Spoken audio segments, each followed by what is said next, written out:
nanti 3/4 semua yang non Papua sama saja juga.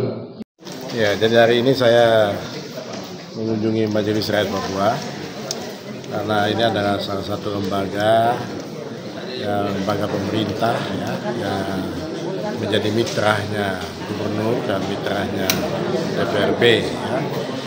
Karena itu saya datang ke sini bersilaturahmi, sekaligus karena ketika pelantikan dan sesudah ada pembekalan kemarin saya belum sempat untuk bertemu, jadi saya bertemu untuk menyampaikan, saya ingin menegaskan ya, baik dalam kapasitas sebagai PJ Gubernur maupun juga dalam kapasitas sebagai mantan tim asistensi ya penyusun otsus itu ya, saya menceritakan bagaimana sebab musabab adanya MRP, kemudian apa tugas dan fungsi dari MRP ya, supaya teman-teman ini saya minta untuk mengembalikan marwahnya MRP ya.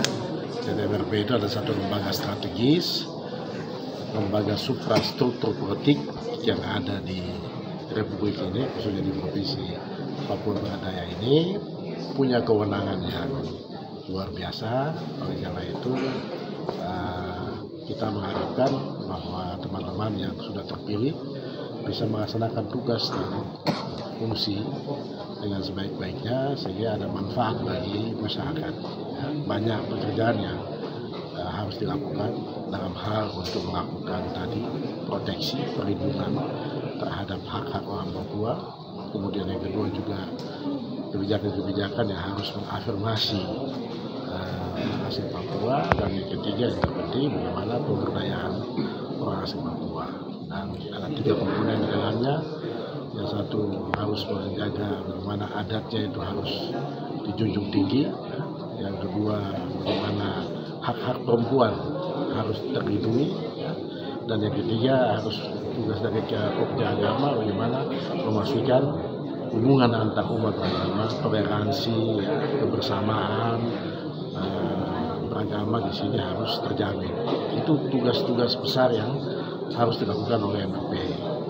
Kalau itu semua dilakukan dengan baik, komunikasi dengan baik kepada semua unsur, saya yakin MRP akan menjadi satu institusi yang punya gawe ya, punya power ya, dan kemudian dihargai oleh semua pihak. Kalau dia melaksanakan tugasnya dan rakyat merasakan ada manfaatnya, pasti orang semua akan menghargai MRP. Itu yang kita inginkan ya, semua orang. Jadi MRP ini bukan hanya punyanya UAP saja, itu salah ya. MRP ini dia untuk semua masyarakat ya. Tadi saya bilang kalau adat oke, tapi adat juga akan terkait dengan masyarakat umum, urusan tanah ya, itu segala macam. MRP bisa terlibat untuk menyelesaikan masalah-masalah itu dengan masyarakat umum. Urusan masalah-masalah keagamaan, MRP harus menjaga itu semua. Jadi MRP itu milik semua rakyat masyarakat di Papua Barat Daya, bukan hanya milik orang asing Papua. Ini harus saya tegaskan lagi, jangan salah kaprah seakan-akan bahwa MRP itu identik dengan UAP. Ya. Anggota-anggotanya UAP, tapi tanggung jawabnya itu lintas suku, lintas agama, lintas kultur. Nah, itu tanggung jawab dari MRP.